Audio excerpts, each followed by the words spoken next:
Assalamualaikum warahmatullahi wabarakatuh. Bagaimana kabar anak-anakku yang soleh dan solihah, terutama kelas 5? Mudah-mudahan kalian tetap diberikan kesehatan sehingga masih bisa mengikuti pelajaran untuk hari ini. Nah, materi kita hari ini yaitu Al-Quran Hadis di bab 2, khususnya semester genap, yaitu tentang surat Al-Bayyinah.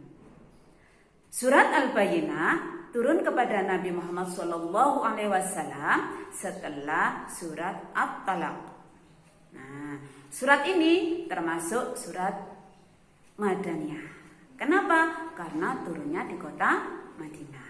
Nah, terdiri dari 8 ayat. Dan surat ini termasuk surat yang ke-98 di dalam Al-Quran. Nama surat ini diambil dari ayat pertama. Nah, kata Al-Bayyinah memiliki arti bukti. Nah, ya. Secara singkat, surat ini menjelaskan bahwa orang-orang musyrik dan ahli kitab, yaitu Yahudi, tidak mau meninggalkan agama mereka hingga datanglah bukti yang nyata, yaitu agama Islam.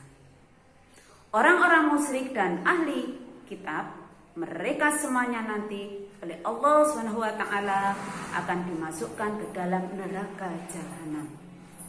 Oleh karena itu, mereka disebut sebagai Syarrul Bariyah, yang artinya seburuk-buruknya.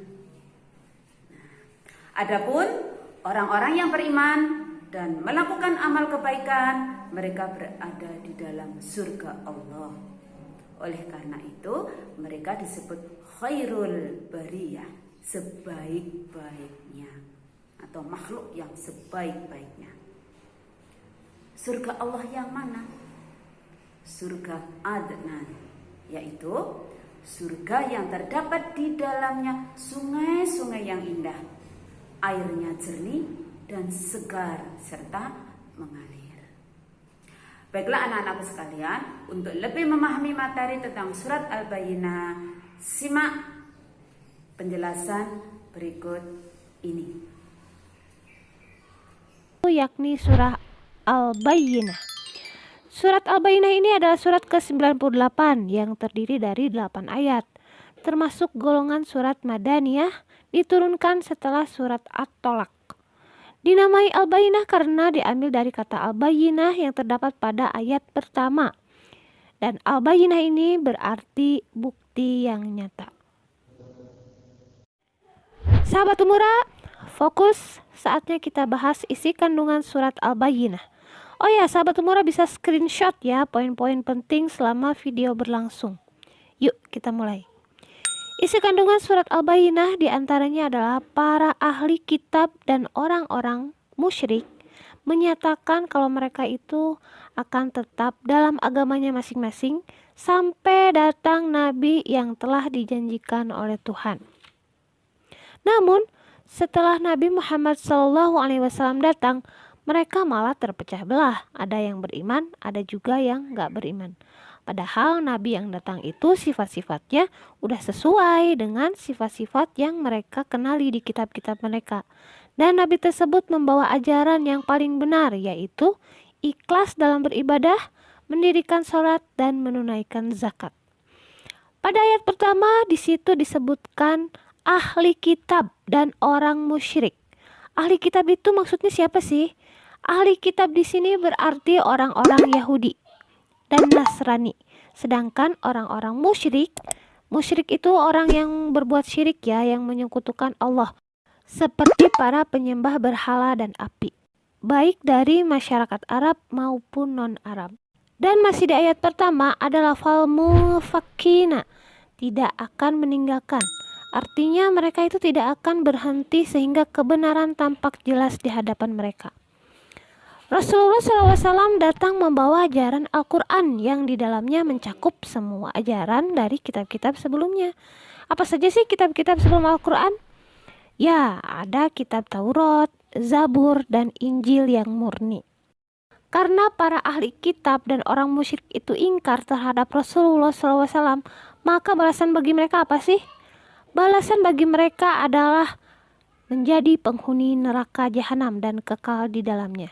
Dan mereka disebut sebagai syarul bariyah, yaitu seburuk-buruknya makhluk. Sedangkan orang yang beriman dan masuk Islam serta melakukan amal soleh, mereka disebut khairul bariyah, yaitu sebaik-baiknya makhluk. Ingat kata khair ya, khair itu artinya baik. Jadi khairul bariyah itu sebaik-baiknya makhluk. Dan mereka akan mendapat balasan. Sebaik-baiknya balasan pula, yaitu keridhaan Allah Azza wa Jalla dan kekal di surganya Allah. Yang ada di bawahnya itu mengalir sungai-sungai. Masya Allah. Nah, sahabat Umura, sudah paham kan? Kalau sudah, coba jawab latihan soal berikut ini ya. Yang pertama, apa arti dari Al-Bayyinah? Kedua, Al-Bayyinah itu surah keberapa sih? Dan terdiri dari berapa ayat? Yang ketiga, siapakah yang dimaksud dengan ahli kitab? 4. Apa balasan bagi orang musyrik dan ahli kitab? 5. Jelaskan isi kandungan surat Al-Bayyinah secara singkat. Jawaban. Bagaimana anak-anakku sekalian? Penjelasan yang sudah Bu Lela sampaikan, Bu Lela tampilkan dalam video tadi. Mudah-mudahan hari ini kita bisa mengambil manfaatnya yang banyak dari surat Al-Bayyinah. Tugas kalian adalah membaca surat Al-Bayyinah dengan baik dan benar. Karena tujuan pembelajarannya yaitu kamu bisa membaca dan menghafal serta memahami makna di surat Al-Bayyinah tersebut. Anak-anakku sekalian, itulah tadi apa yang sudah saya sampaikan tentang penjelasan kandungan surat Al-Bayyinah. Terima kasih atas perhatiannya. Mudah-mudahan kita semuanya tetap diberikan kesehatan. Tetap semangat ya anak-anakku yang soleh dan solihah. Patuhi semua nasihat dari ayah dan ibu. Assalamualaikum warahmatullahi wabarakatuh.